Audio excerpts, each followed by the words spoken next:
registered dietitian, and my today's topic of discussion is maintenance diet and its effect on the progression of kidney disease. Okay. Maintenance diet refers to the diet that has to be followed in the early stages of kidney disease to avoid accumulation of toxin and further damage to the kidneys. So why is this maintenance diet important? Whenever you have CKD, diet plays a very important role in the treatment plan. Eating a well-balanced and a planned diet can help you retain the existing kidney function and further progression of kidney disease. Along with the diet, it is always recommended to undergo a few tests to keep a tab on your nutritional status. So CKD refers to all 5 stages of kidney disease, starting from a very mild damage at stage 1 to complete deterioration of kidney function at stage 5. The stages of the kidney function, kidney disease would depend on how well the kidneys can remove extra fluids and toxins from the body. So well-balanced nutritional diet is important at this stage to provide energy to do your daily tasks, prevent infection, avoid muscle mass loss, and help maintain a healthy weight. Along with this, the main aim is to delay the progression of kidney disease and hence delay dialysis and transplant. Will I need to change my diet if I have kidney disease? And the answer is yes. See, kidneys are responsible to maintain the right amount of vitamins and minerals in your body. Now that the kidneys are damaged, they may not be able to do their functions well. So eating a right amount of protein, sodium, phosphorus, and other nutrients in the diet will help control the buildup of toxins in the body. This means your kidneys do not have to work hard to remove the extra waste from your body. How much protein to consume? Protein is a very important micronutrient in your diet. Too much of protein or too little protein can be harmful for your body. Protein is important to build muscle, repair tissue, and fight infection. If you have too much of protein in your diet, it will end up into buildup of toxins in your body. This will lead to high creatine. High creatine levels in the body can cause nausea and your appetite can be reduced. So eating a right amount of protein is very important in this stage. So right amount would depend on the stage of kidney failure, age, gender, body type, and the amount of protein excreted in the urine. In the early stages of CKD, that is CKD stage 1 to 4, the protein requirement would vary from 0.6 to 0.8 gram per kg ideal body weight. For example, for an adult 60 kg man with CKD 1 to 4, the protein requirement would vary from 38 grams to 48 grams per day. Will I need to limit fluid? Most people in the early stage of kidney disease do not require any fluid restriction. But if you have any symptoms like facial puffiness or shortness of breath, you need to speak to your doctor, your dietitian, to understand how much fluid is allowed for you.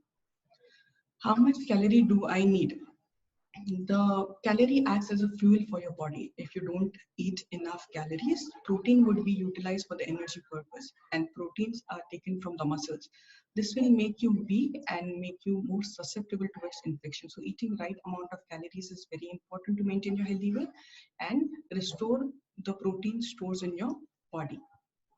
Should I take any vitamins and mineral supplement? With CKD, there are few food groups which are limited or restricted. So there is a possibility that there would be vitamins and mineral deficiency. So speak to your nephrologist about it. He would prescribe the right dosage of supplements or vitamins for you. Do not take over-the-counter drugs because they may cause further damage to your kidney functions.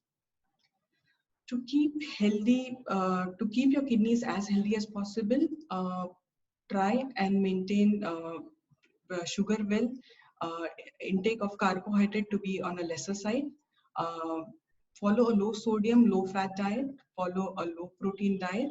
A vegetable-based protein diet would be much better at this stage to control the protein intake. Be physically active, exercise around 30 minutes, at least 5 times a week. Maintain a healthy weight, restrict the use of tobacco. Keep a diet diary. This will help you and your dietitian plan your diet according to your stage of kidney disease and your current clinic blood investigations. So to give you an idea of how a maintenance diet should be, we have planned a weekly menu. This particular menu will give you around 1800 kilocalories, 40 grams protein, 2500 mg of sodium, 2000 mg of potassium, and 1200 mg of phosphorus. The amount of fluid can be managed as suggested by the nephrologist. Usually at this stage, 1 to 1.5 liters of fluid is allowed, but this may further change if you have any further complication. So this is a weekly menu plan. It is an 8-course meal. As you can see, we have included variety of foods in the diet so that it doesn't get monotonous and you can enjoy your favorite food as well. To understand, to further add up to this, see, there's no one eating plan which is suitable for everyone. The foods you can eat or cannot eat will change with the time, will change with the stage of kidney disease and your blood chemical parameters. And if you are following any special diet for diabetes or cardiovascular disease, you need to follow that as well to avoid further damage to the kidneys. This diet chart or menu plan is only for the reference purpose, but there would be changes in the diet. You need to make changes in the diet depending on your current clinical condition and your blood parameters, blood clinical parameters. You can speak to your dietitian, speak to your dietitian, talk to her about your food habits, your preferences, your clinical condition, your appetite. She can make further changes to it, and then you can follow the diet chart. Please do refer to other videos as well. We have worked on proteins, sodiums, and other nutrients to give you an idea of how much other nutrients can be included in your diet and what should be the portion size of it. Also go through our book for more further recipes which are suitable for patients on dialysis and post-transplant and the one who are on maintenance dialysis. So, so to conclude, make the right food choices, speak to your renal dietitian. She can help you plan your meal, the right food in right amount. Thank you.